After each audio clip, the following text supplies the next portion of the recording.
C'est une question récurrente depuis les années 70 pratiquement.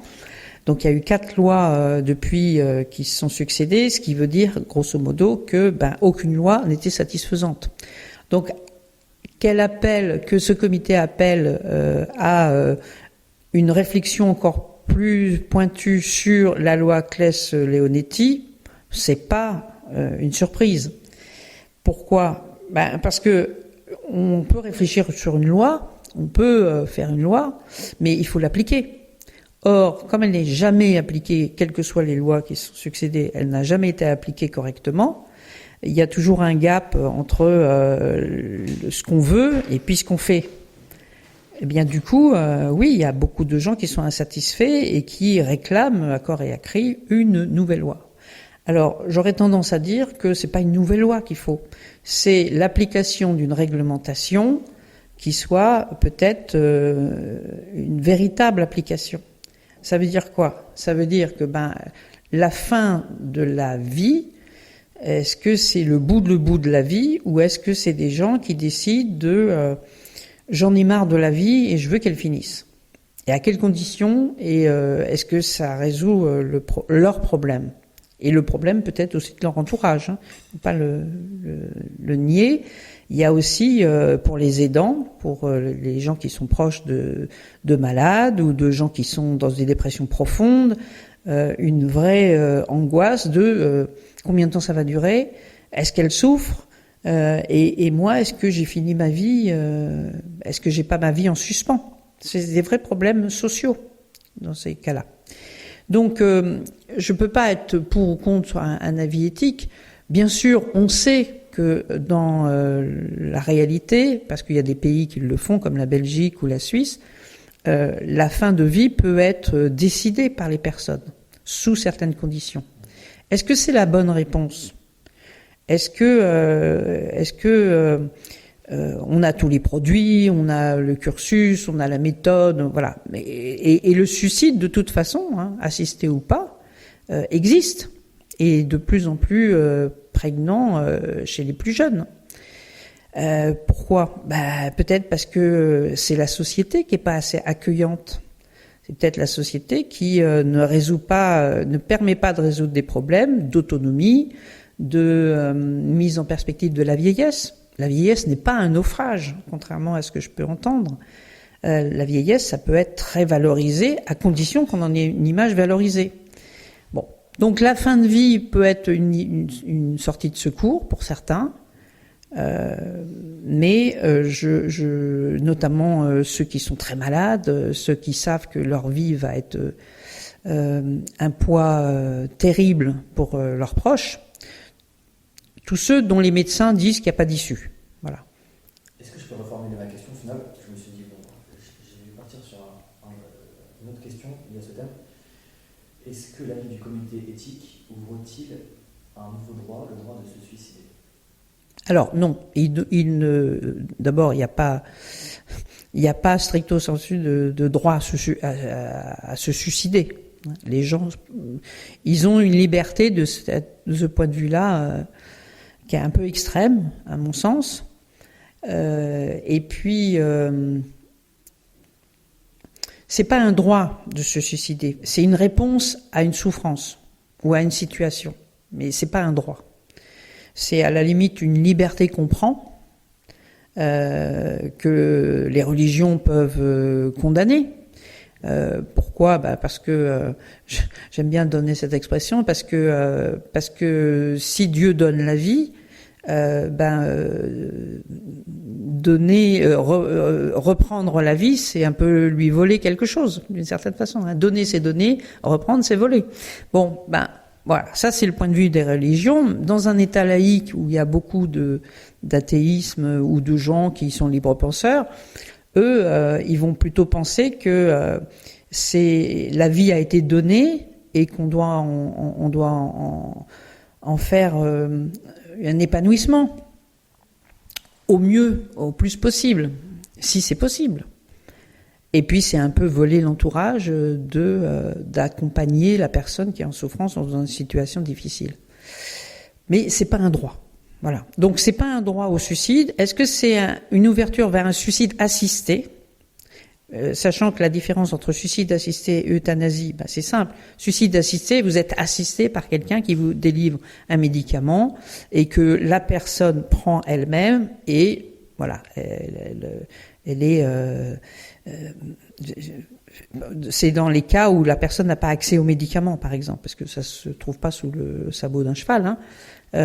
C'est sur ordonnance. Et puis un accompagnement psychologique, il y a une validation de savoir si vraiment la personne, est-ce que c'est ça qu'elle veut ou est-ce que c'est mettre fin à une situation donnée ou à l'image qu'elle pourrait donner. Et puis l'euthanasie, c'est clairement une personne, souvent un médecin, mais je regrette d'ailleurs que ce soit si médicalisé que ça, qui donne un produit qui tue la personne. Voilà. Alors, la différence avec la sédation profonde et continue, c'est que ce qu'on donne à la personne, c'est pas ça qui la fait mourir. C'est pas ce produit qui fait mourir. C'est juste un endormissement continu, irréversible, profond, qui fait que la personne est sans douleur et va mourir de sa maladie, de sa pathologie. Donc c'est pas pour les gens, par exemple, qui sont en bonne santé, mais qui se trouvent que, elle veut pas finir une vieille peau à la charge des autres, etc. Ça, la sédation profonde et continue, ça risque d'être très très long quand même. Donc non, c'est pas pour ces cas-là.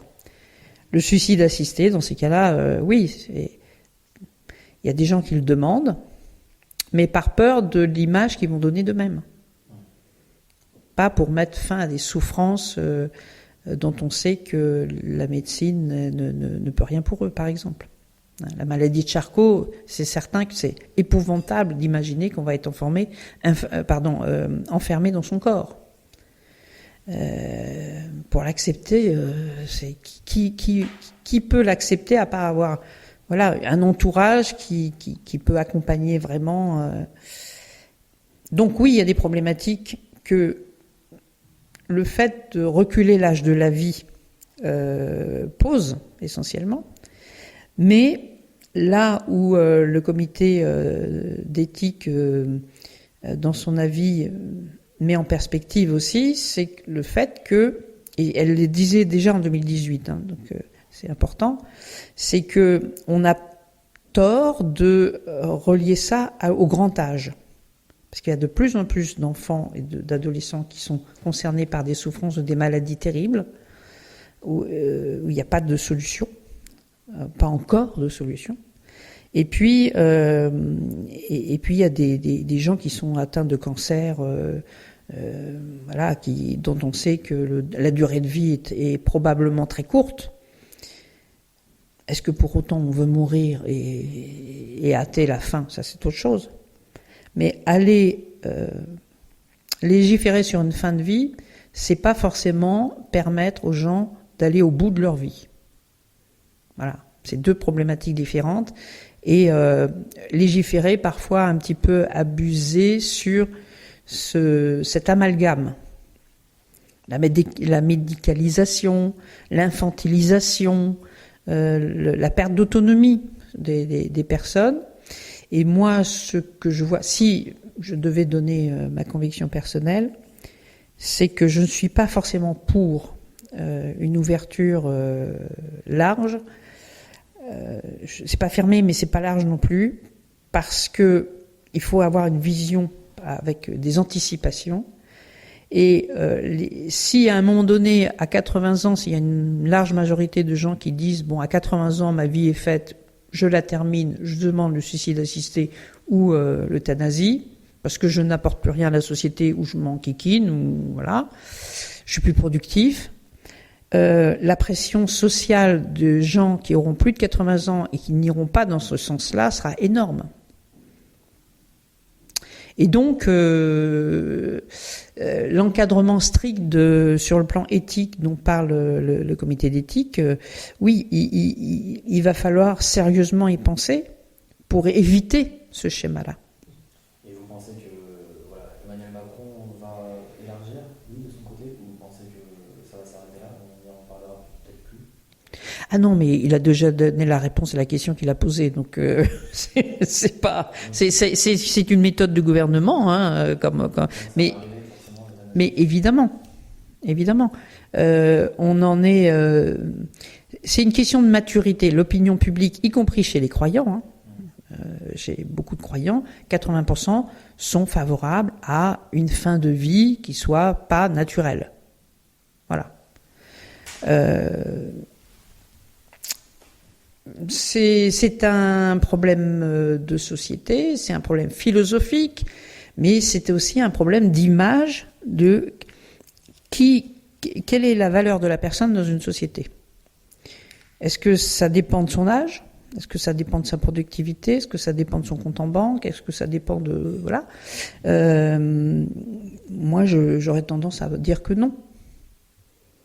Donc, réhabilitons l'image des personnes qui sont malades, en situation de handicap, âgées, à la retraite, ou voilà. Chacun a apporté sa pierre à l'édifice. Et du coup, peut-être que voilà, les gens auront peut-être une autre conception de la mort, qu'il faut réhabiliter aussi, parce qu'elle fait partie de la vie. Et peut-être que la liberté, que je comprends très bien, la liberté de choisir sa vie et donc sa fin de vie, sera peut-être conçue autrement dans les faits.